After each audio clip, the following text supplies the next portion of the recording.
Hello. Hello. Hello. Hello. Hi. I don't know how to be cool. Hey. Hey. Hey. Hey. I don't know how to make a video. I don't know what I'm doing. Hey, I'm Alicia, and welcome to The Excellent Life. This is a channel about I don't know yet because this is my first video, and you're probably here anyway because you want to see my IKEA greenhouse cabinet, which I just finished. And the reason I wanted to make a video about it is because a lot of the videos that I watched didn't get quite the level of customization that I wanted. And I noticed as I was building it, because this is my first one, that there was a lot involved that I wasn't really prepared for. I just tallied up the days and it only took me 2 weeks to do. And I feel like I could have done it in 2 days had I been better prepared, had I gotten all of the right pieces that I needed, and had I had a little bit more information going into it. What I want to talk about today is what went wrong for me when building this, because while it wasn't a disaster of a project, there were a couple of times when I was left asking myself, why did I decide to do this? So let's go in and take a look at the cabinet. Any IKEA greenhouse is already going to be a custom build. What most people will do is add in weather stripping, fans, a grow light, sometimes a humidifier, and some kind of thermometer / hygrometer to measure the humidity, and as well as usually custom shelving. So why I did this different, first and foremost, is I painted it. This is the Rudsta wide and they only come in black. Mine is now copper, as you can see. I have these custom cabinet handles that I found on Etsy. And the fans that I got match my color scheme as well, so they're a little bit fancier and a little bit more expensive than the ones that you would normally see, but I think that they're worth it.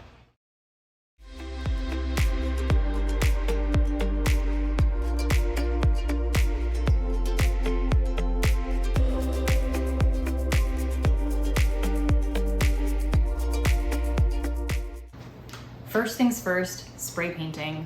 When I did this, I put down a layer of primer first, I let that dry, and then I did 2 layers of color. When I was spray painting, it took me much more paint than I thought it would.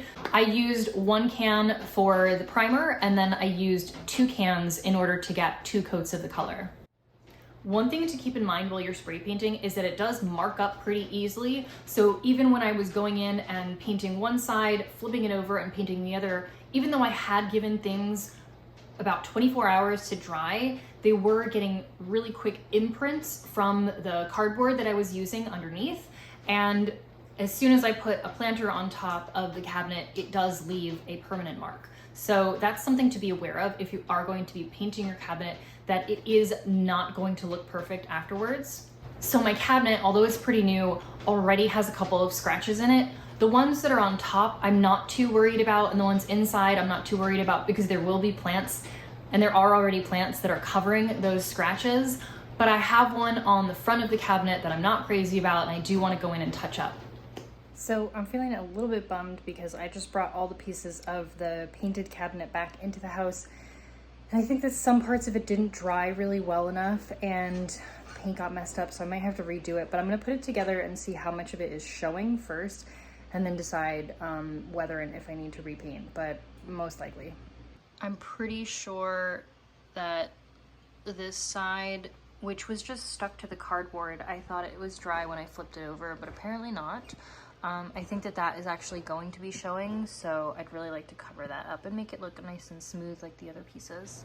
Another thing to keep in mind with the spray paint is that you have to do a very thin layer, otherwise it's going to drip. So there are a couple of places where you can tell that I'm not an experienced spray painter because there are some drip marks down the cabinet.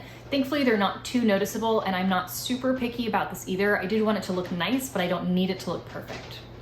After I gave the paint 24 hours to dry, I put the whole cabinet together, so I followed all of the IKEA instructions, and that was really probably the easiest part.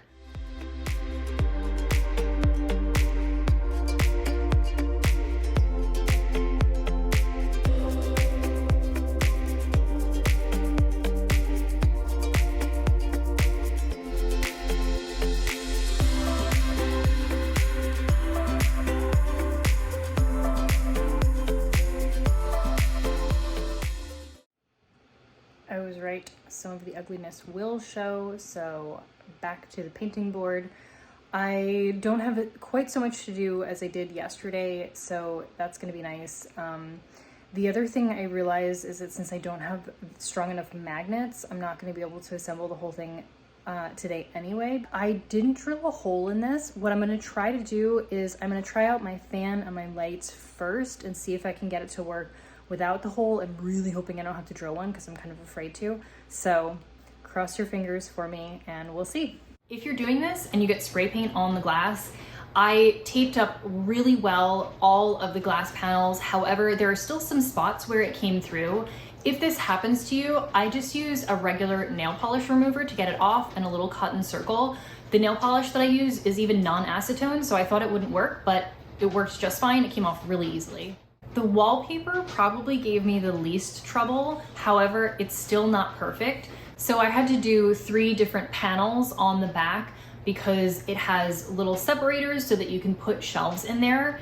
And so I measured the first one, the top one, and I just made the assumption that they were all the same, but the bottom 2 are about a ½ inch longer than the top one. And so there is a little gap in there that you can see. Again, it's not perfect, but it is good enough. And I didn't have enough extra wallpaper in order to remedy the problem.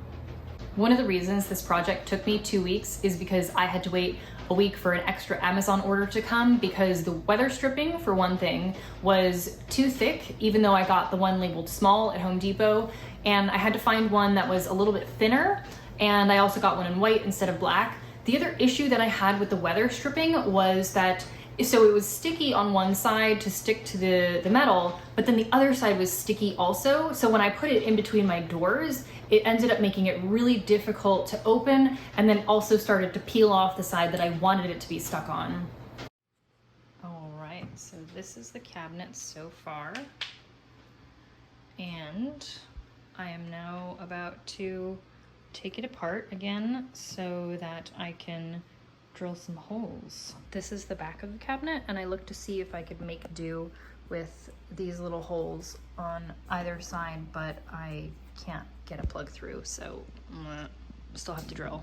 I had to take it apart later in order to drill a hole in it when I decided that I did need the hole. I was hoping that I could thread my cords through some of the holes that are already in the back of the cabinet. They're actually there for mounting it, and there's no way that a hole plug will fit through any of those holes. So I was a little bit bummed when I found out that I had to do that, because drilling the hole was definitely the scariest and the hardest part of this whole ordeal.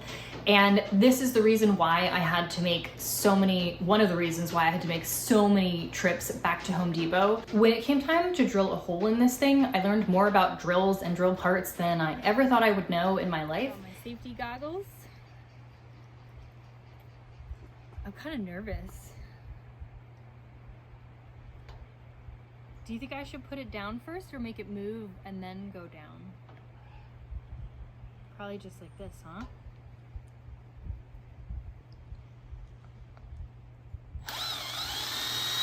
First, I purchased a grommet, which is the thing that covers the hole that you will be drilling so that all of your humidity doesn't just go out the hole.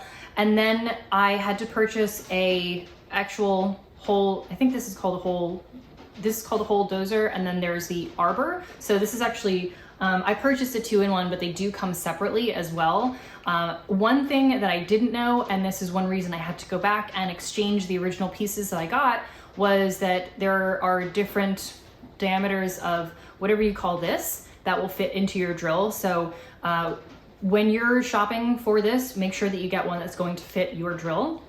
Also, I thought that I could just use a regular old handheld drill, and that is not the case. I needed one that was much stronger. So I started out with just a regular one and had to switch to a more powerful one that actually has the potential to drill through concrete in order to get all the way through without burning out a drill. I didn't know that was a possibility, but I learned a lot along the way.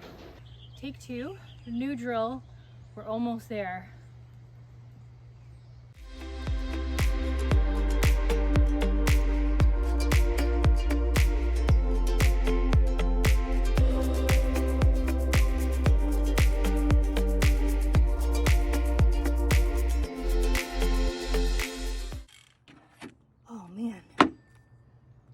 Adrenaline rush at the end. Oh, you're filming the wrong way. Oh my gosh. Oh, I thought for a second I did it on the wrong side. I hope I never have to do that again.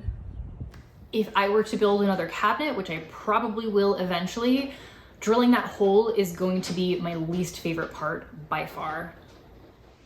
Today is hopefully the last day we'll be working on this project.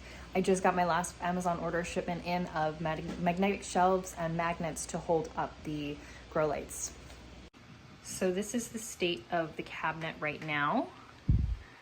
So this white right here is a little bit of additional weather stripping that I added around the doors. This is off because it wouldn't stick after I drilled the hole. There's some metal shavings here that I couldn't get off. So I'm gonna rust proof this hole, and then I'm going to hot glue this up. And instead of putting a grommet, I'm just gonna make a couple of cuts here and then thread my lights out that hole. I'm just waiting for my hot glue gun to heat up, so I'm going to show you the unboxing I just did. These are half of the magnets that I got from Amazon, so they're each separated by a little strip of plastic, and they came with these sticky strips as well. Then I also got magnetic hooks. I'm not sure if I'll need them or not yet. These were for the fans. I might just place the fans straight on the shelves. And then I got these magnetic shelves as well, and those would just go straight onto the back. Before it goes into the cabinet, so this is the top of the cabinet, and what I did was I just slipped a magnet right underneath that, and it feels pretty secure.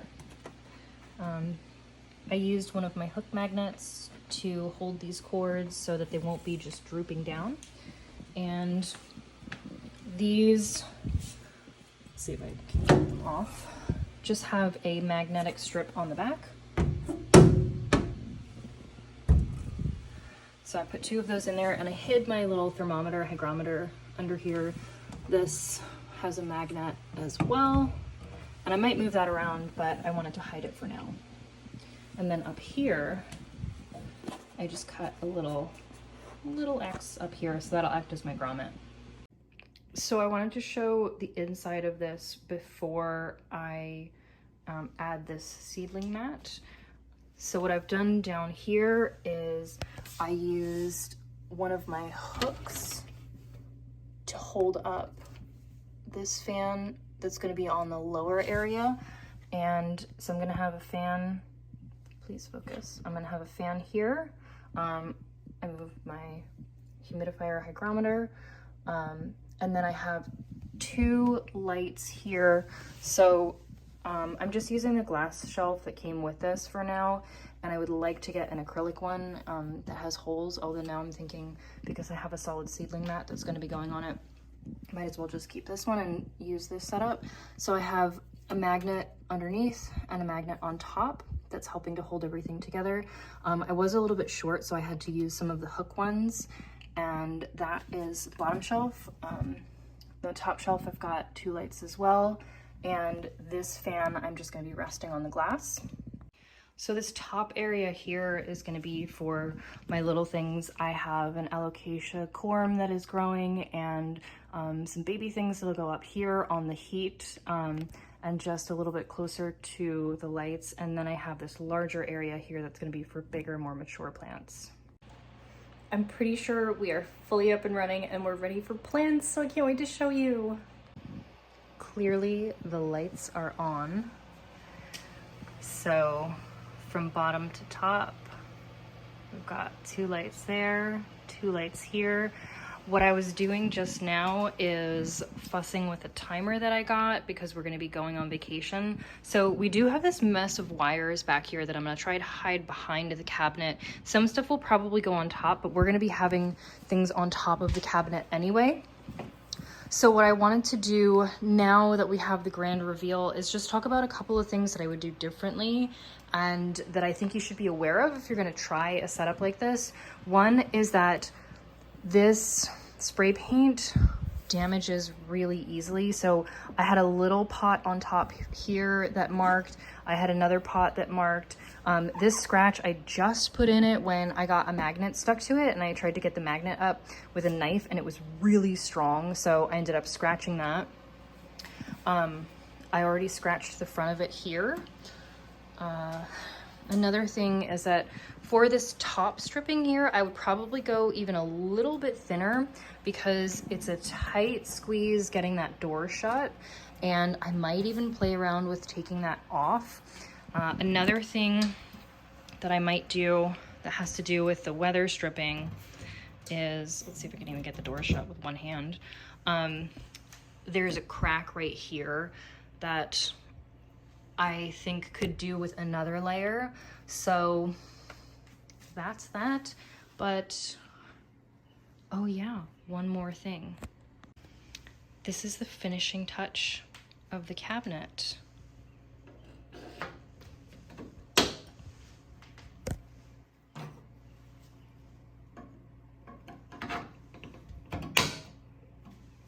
Since my queen anthurium is gonna go in here, I got these, or this, I should say. I got this queen anthurium handle from Etsy, and I'll show you guys the link below, but let's get out close enough. Obviously, we have some cleaning up to do, but ta-da! Here is the cabinet. When I opened this cabinet, this was at 85%, it's now at 76, so I'm gonna close it back up. But this is without a humidifier, so I don't think I'm going to be adding one.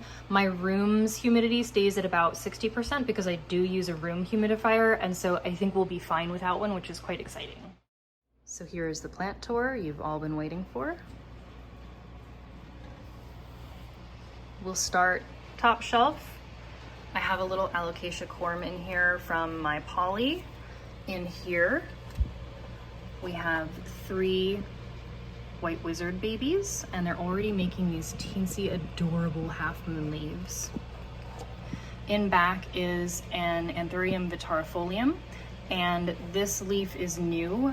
I just got this about almost 3 weeks ago, and it's already putting out another new leaf, which I'm really excited about. This is one of my favorite babies. This is an El Chaco Red. And that's all I have up there for now. Then I have this Persian shield, which is actually one of Alex's plants. I have an Anthurium clarinervium, I think. This is an alocasia dragon scale. This is one of my favorites, I love it. Next to a cupria. Then I have my red maranta. I'm not sure how it's gonna do in here, but we'll try it out. We have an Anthurium veitchii. Behind that, a little bit hard to see, let's see where we can get a good shot of it, is this alocasia scalprum. I have, this is my poly that made the corm, a little baby monstera. Then we have another one of my favorites, the queen Anthurium warocquianum. I've never had to say that out loud before. And this teensy little baby black velvet. I just love baby plants. The first thing to note here is that all of these prices are in Canadian dollars, and I split things up into just the basics that you'll need to get a cabinet up and running, the extras that I used in order to really personalize my cabinet, and then some of the tools that I used that I didn't have on hand. When you look at the basics, obviously you're going to need the cabinet, but you can save a little bit on the grow lights. For example, I only used 4 of them. You might only use 2 in your own setup, but I wanted to include the price that I paid for the set of 6. With the fans, I think I actually paid about $60 for those, but you can get them for about half that price. You can get 2 fans for about $30, I believe, if you're looking to just do a really basic setup. The thermometer, hygrometer, and the weather stripping you'll need. And then the magnets, I bought a really strong set of magnets because I didn't want my lights to fall down, so I don't recommend skimping there. With the extras, again, none of this stuff you'll really need just for a basic setup, but I found some of them helpful, like the seedling mat, which helped my corm sprout right away, and then the timer for the lights is going to help when I go on vacation. Now with the tools, one thing to note is that the drill price is not included in my grand total because I borrowed one. I didn't purchase one. And everything else I do recommend if you don't have it. With the painter's tape, I did buy 2 rolls because I covered all of the glass on both sides because I really wanted to have a clean spray painting job. I didn't want to have to be cleaning up a lot of messy spray paint. When you look at the grand total here, at this time, it is about $625 American dollars, and whatever that translates to in your own currency. But this is what I paid for everything to get my cabinet set up. I hope this gives you a good idea of what you're in for. So really at this point, I'm just waiting to see how the paint holds up and how the weather stripping holds up, and then also how my plants do under these lights. I wasn't sure how strong of lights to get because I wasn't sure whether I would just do the cabinet very open or whether I would put shelves in and multiple lights, or how close any of my plants need to be under grow lights because they've never been under grow lights before. So those are all things that I'm just waiting to see how it plays out. I'm ready to make adjustments as need be and pretty happy so far with how everything turned out. If you have any questions about the build, about where I got anything, about how I did it, about how things are holding up, I am definitely not an expert, but I will do my best to answer your questions if you leave me a comment. And I hope that you have an excellent time. Take care of your plants, and I'll see you next time. Goodbye, planties. I love you.